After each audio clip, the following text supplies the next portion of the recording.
Internship ചെയ്ത സമയത്തുള്ള ഒരു കുഞ്ഞു കഥ പറഞ്ഞു തരാം. ഒരിക്കൽ ഒരു പാരന്റ് ഒരു കുട്ടിയായിട്ട് കാണാൻ വന്നു. അപ്പൊ പാരന്റിന് കുട്ടിയെ കുറിച്ച് ഒരുപാട് കംപ്ലൈന്റ്സ് പറയാനുണ്ടായിരുന്നു. കുട്ടി എന്ന് പറയുമ്പോൾ 10 വയസ്സുള്ള ഒരു ചെറിയ ആൺകുട്ടിയാണ്. അപ്പൊ ആൾക്ക് എന്താണ്, ഒരുപാട് പ്രശ്നങ്ങളുണ്ട്.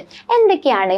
ഇവൻ ചെറിയ ചെറിയ മൃഗങ്ങളെ കല്ലെടുത്തെറിയുക, അതുപോലെ തന്നെ അവരുടെ മേലെ വെള്ളം ഒഴിക്കുക, അയൽവാസിയുടെ ജനാല ചില്ലൊക്കെ എറിഞ്ഞു പൊട്ടിക്കുക, മാത്രല്ല ഇവന്റെ ഫ്രണ്ട്സിന്റെ ഇറേസർ പോലത്തെ കുഞ്ഞു കുഞ്ഞു സാധനങ്ങൾ മോഷ്ടിച്ചുകൊണ്ട് വരിക. ഇതിനെ കുറിച്ചൊക്കെ പാരന്റ് ചോദ്യം ചെയ്യുമ്പോൾ എന്താണ്, ഞാനൊന്നും ചെയ്തില്ലേ എന്നുള്ള മട്ടിൽ ഇതെല്ലാം ഡിനൈ ചെയ്യുക, പാരന്റ്സോ ടീച്ചേഴ്സോ പറയുന്നത് അനുസരിക്കാതിരിക്കുക, ഇങ്ങനെ ഒരുപാട് വികൃതികൾ കാണിക്കുന്ന ഒരു കുട്ടിയായിരുന്നു. അപ്പോൾ പാരന്റിന് എന്താണ്, ഇതെല്ലാം കുറക്കണം. അതിനു വേണ്ടിയിട്ടാണ് ആള് വന്നിട്ടുള്ളത്. അപ്പൊ നിങ്ങൾക്ക് എന്ത് മനസ്സിലാക്കാം, ഇത് ചിലപ്പോ ഒരു ഡെവലപ്മെന്റൽ ഡിസോർഡർ ആയിട്ടുള്ള കണ്ടക്ട് ഡിസോർഡറിന്റെ സിംറ്റംസ് ആവാം. പക്ഷേ നമ്മളുടെ എല്ലാ മക്കളും എന്താണ്, ഇതുപോലത്തെ കുഞ്ഞു കുഞ്ഞു വികൃതികൾ കാണിക്കുന്ന ആൾക്കാരാണ്. ഇതെല്ലാം ഡിസോർഡർ ആണോ?